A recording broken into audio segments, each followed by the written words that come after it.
केंद्र सरकार ने 31 जनवरी से शुरू हो रहे बजट सत्र से पहले आज एक सर्वदलीय बैठक बुलाई है। बैठक में लोकसभा और राज्यसभा के सभी दलों के फ्लोर लीडर्स को बुलाया गया है। आपको बता दें, इस बैठक में सरकार की ओर से बजट सत्र के शांतिपूर्ण संचालन के सहयोग की अपील की जाएगी। बजट सत्र कल राष्ट्रपति द्रौपदी मुर्मू के संबोधन से शुरू होगा।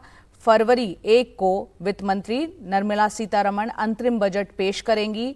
ये मोदी सरकार के दूसरे कार्यकाल का आखिरी बजट होगा। बजट सत्र 9 फरवरी तक चलेगा।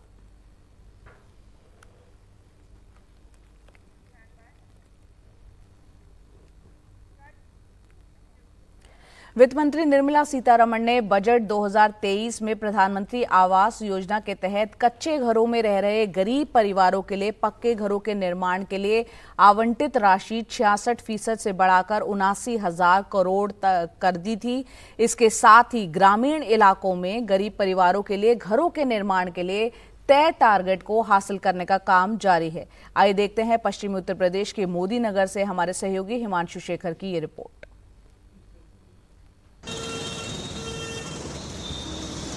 मोदी नगर के गोदाना औरंगाबाद गांव की निवासी प्रभा अपने परिवार के साथ 15 से 16 साल तक एक कच्चे टूटे फूटे घर में रही। अब प्रधानमंत्री आवास योजना के तहत उनका पक्का घर तैयार हो रहा है। खुश हैं कि रहने के लिए एक नया आशियाना बन रहा है। प्रधानमंत्री आवास योजना के तहत इस घर का निर्माण जो है अभी चल रहा है। 2 किश्तें प्रभा जी की आ चुकी हैं और यहाँ पर अभी भी मजदूर हैं जो काम कर रहे हैं यहाँ पे। तो इसमें कितने कमरे बनेंगे? अभी फिलहाल में तो एक बनाया है, ऊपर हम बाद में बनाएंगे। और आपके पीछे क्या है? ये रसोई है, ये लैट्रिन बाथरूम है। अच्छा, एक बार दिखाएं जरा रसोई। आज हाँ, ये एक छोटी सी रसोई भी है यहाँ पर और इसके बगल में ये बाथरूम है। हाँ, पहला पक्का जो बाथरूम बना है। इसमें ना पानी की सप्लाई सब ठीक होती है? हाँ जी। कब से आपका इस घर का निर्माण शुरू हुआ? 1-1.5 महीना हो गया। इससे पहले आपके पास पक्का घर था? जी नहीं, हमारे वैसे ही कच्चा मकान था और अब उसके बाद ही हमने ये अपना कार्य करा है, उसके बाद ही बन रहा है। जी, तो ये आपके जिंदगी का पहला पक्का घर है? जी हाँ। प्रभा के घर से कुछ ही दूरी पर सुदेश अपने परिवार के 6 लोगों के साथ रहती हैं। उनका भी प्रधानमंत्री आवास योजना के तहत एक नया घर बन रहा है। बजट 2023 में वित्त मंत्री निर्मला सीतारमण ने प्रधानमंत्री आवास योजना के तहत जो आवंटन था उसे बढ़ाकर 79,000 करोड़ किया था और उसके पीछे सोच और मंशा ये थी कि मार्च 31, 2024 तक जो टारगेट है उसे पूरा किया जाए।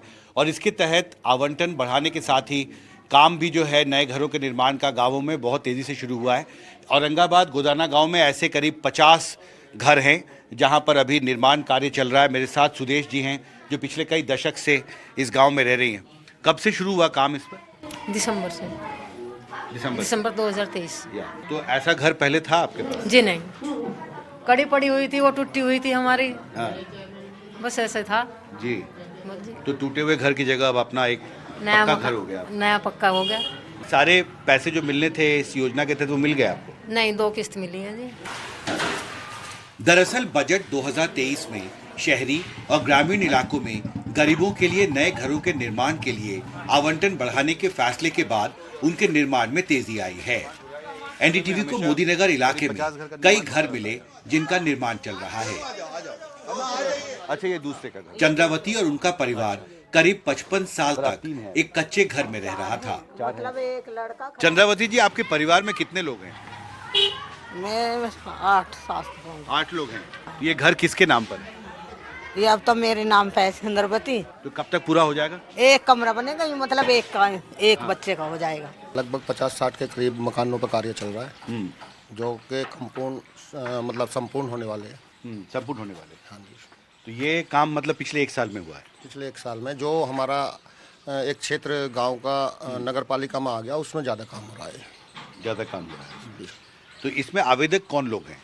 थोड़ा हमें विस्तार से बताइए। जो जिनके पास में छत नहीं थी या कड़ी टूटी हुई थी, जिनके मकान में रहने की जगह नहीं थी, किसी ने टीन चद्दर घेर रखी थी, वे ज़्यादातर लोग हैं। लोगों को बस घर नहीं मिल रहे, इसकी वजह से बहुत से दूसरे लोगों को काम भी मिल रहा है। निर्माण क्षेत्र को फायदा हुआ है, ग्रामीण अर्थव्यवस्था भी सुधर रही है। जो लोग एक टाइम के खाने के लिए तरसते थे, जिन्होंने पूरे जीवन पीढ़ी दर पीढ़ी काम करते चले गए, उनको 10 रुपये उधार देने के लिए नहीं है, तैयार नहीं है दवाई के लिए भी, तो मकान का सपना ही रह जाता उनके लिए तो। और अब उन्हें पक्के मकान मिल रहे हैं। तो इससे आर्थिक विकास की जो प्रक्रिया है उस पर असर पड़ा है गदाना? नहीं, जो लोग जो गदाने में नहीं, पूरे क्षेत्र में तो हर जगह है, इसी गांव में थोड़ी है, मेरा तो आसपास के सैकड़ों गांवों में संपर्क है, 50 साल हो गए सामाजिक जीवन में, तो लोगों को काफी राहत मिली है। प्रधानमंत्री आवास योजना के तहत ग्रामीण विकास मंत्रालय ने 31 मार्च 2024 तक 2,95,00,000 पक्के घरों के निर्माण का लक्ष्य तय किया है। 29 नवंबर 2023 तक करीब 2.5 करोड़ मकानों का निर्माण पूरा हो चुका है। अब सरकार के सामने चुनौती मौजूदा वित्तीय साल में तय टारगेट को पूरा करने की होगी। मोदी नगर से कानन पात्रा के साथ हिमांशु शेखर, एनडीटीवी इंडिया। और वहीं वित्त मंत्री निर्मला सीतारमण बजट 2023 पेश करते हुए रीचिंग द लास्ट माइल यानी सरकारी योजनाओं का फायदा हर जरूरतमंद लाभार्थी तक पहुंचे, इसे अपनी 7 प्राथमिकताओं में शामिल उन्होंने किया था। मौजूदा वित्तीय साल के दौरान इसे लागू करने के लिए डायरेक्ट बेनिफिट ट्रांसफर यानी डीबीटी व्यवस्था को न सिर्फ विस्तार उसका किया गया है, बल्कि इसे और कारगर बनाने के लिए कई स्तर पर पहल भी की गई है। आइए देखते हैं हमारे सहयोगी हिमांशु शेखर की रिपोर्ट पश्चिमी उत्तर प्रदेश के मोदी नगर से ग्राउंड रिपोर्ट।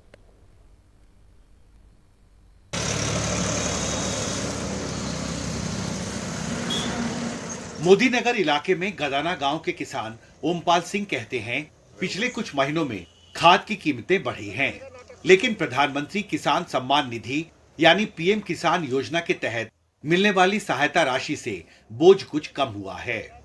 आपको समय पर पैसे मिलते हैं पीएम किसान सम्मान निधि? जी हाँ, जी हाँ, हाँ जी। देरी नहीं हुई कभी? नहीं, बराबर आते रहते हैं। आपने केवाईसी करा ली है अपनी? हाँ जी, हाँ जी। तो परेशानी नहीं हुई इस योजना नहीं, में? कोई परेशानी नहीं है, अपने आप आ जाते हैं अकाउंट में और कोई दिक्कत नहीं है। बाकी हमें जरूरत पड़ती है तब निकाल लेते हैं हम।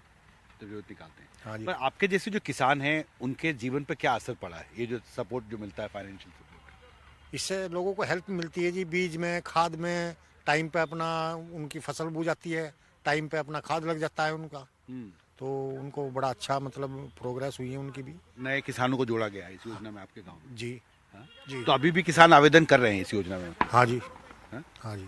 जैसे किसी का फॉर्म रिजेक्ट हो गया पहले तो नया दस्तावेज लगाया, हाँ जी, आवेदन की प्रक्रिया चलती रहती है? जी जी जी जी जी। अपने पिछले बजट भाषण में वित्त मंत्री निर्मला सीतारमण ने रीचिंग द लास्ट माइल को बजट की 7 प्राथमिकताओं में शामिल किया था। इसके तहत मौजूदा साल के दौरान अलग अलग सरकारी योजनाओं में डायरेक्ट बेनिफिट ट्रांसफर व्यवस्था के जरिए लाभ पहुंचाने की प्रक्रिया का विस्तार हुआ है। वित्त मंत्रालय की तरफ से जारी ताजा आंकड़ों के मुताबिक केंद्र और राज्य सरकारों की कुल 1016 योजनाओं का लाभ करोड़ों लाभार्थियों तक डीबीटी के जरिए पहुंचाया जा रहा है। 30 नवंबर 2023 तक करीब 2,14,000 करोड़ रुपए 167.94 करोड़ ट्रांजैक्शंस के जरिए पहुंचाए गए। देश में पिछले साल सितंबर के आखिर तक कुल 104.02 करोड़ से ज्यादा लाभार्थियों का रजिस्ट्रेशन अलग अलग डीबीटी योजनाओं के तहत पूरा हो चुका है। दरअसल डायरेक्ट बेनिफिट ट्रांसफर की वजह से सरकारी योजनाओं के लाभार्थियों की पहचान आसान हुई है और बिचौलियों का असर खत्म हो गया है। जिस दिन से शुरुआत हुई है उसी दिन से लगातार मिल रहा है।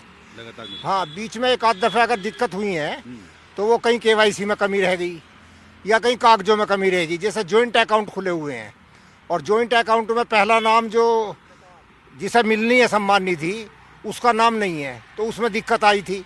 लेकिन जब दोबारा केवाईसी कराई है तो पिछली रुकी हुई तमाम किस्तें एक साथ आ गई इकट्ठी, 3-3, 4-4। ऐसे किसान बहुत हैं जिनकी मान लिया उनके माँ बाप पिताजी एक्सपायर हो गए, जिसके नाम जमीन है वो एक्सपायर हो गया, बाद में एक की जगह 3 मेंबर जुड़काए या 2 मेंबर जुड़े, 2 लड़के हैं, किसी के 3 हैं, तो उन्हें फिर 3 की किस्त बंधी है। मौजूदा वित्तीय साल के दौरान अप्रैल से नवंबर 2023 के बीच पीएम किसान सम्मान निधि के तहत रजिस्टर्ड लाभार्थी किसानों को करीब 38,000 करोड़ रुपए सीधे उनके बैंक खातों में ट्रांसफर किए गए। अब किसान चाहते हैं कि इस योजना के तहत मिलने वाली सहायता राशि को कुछ और बढ़ाने पर सरकार को गंभीरता से विचार करना चाहिए। खाद दवाई जो भी हम अपनी फसल में लगा रहे हैं वो इतनी महंगी हो रही है, तो उसके हिसाब से तो बहुत कम है, वैसे कम ही है वो जो दे रहे हैं। लागत इतनी आ रही है कि उसमें हमें कुछ एक हिसाब जो पूरा हिसाब लगाया जाए फसल का, तो उसमें हमें बस लाम पेट बराबर ही पड़ रही है। आपके जरूरत के हिसाब से कितना और हो जाए तो सहूलियत होगी? आप 1000 रुपये और बढ़ जाने चाहिए कम से कम जी। साल के। तो 9,000 रुपये मिलेंगे तो उससे राहत होगी? राहत होगी जी। जो भी मतलब कुछ लोग ऐसे हैं जिनको टाइम पे उनके पास में पैसा नहीं होता और वो फसल बोने के चक्कर में रहते, तो इमरजेंसी में अपना निकाला और अपना फसल और खाद का अपना काम चला लिया उन्होंने। डायरेक्ट बेनिफिट ट्रांसफर व्यवस्था के तहत जो लाभार्थी मानकों पर खरे नहीं उतरते, उन्हें सरकारी योजनाओं के दायरे से बाहर कर दिया जाता है।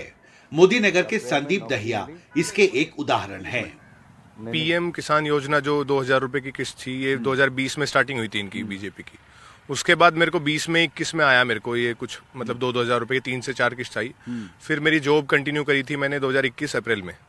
उसके बाद मेरे को जब मैंने आईटीआर वगैरह फाइल करी तो उसके बाद मेरे को कोई किस्त इनमें मतलब इन्होंने नहीं मेरे को कभी प्रोवाइड की। अब भी मेरी मम्मी की अब भी आती है, मेरे फादर की भी आती है, पर मेरी उसके बाद कोई ऐसी किस्त नहीं आई, क्योंकि मैंने अर्निंग दिखाई तो मेरे को लग रहा है उन्होंने क्रॉस चेक करके या मेरे को वेरीफाई करके तो उन्होंने लिस्ट से मेरे को हटा दिया है कि मेरे को उन 2,000 रुपए की या 6,000 रुपए की जरूरत है।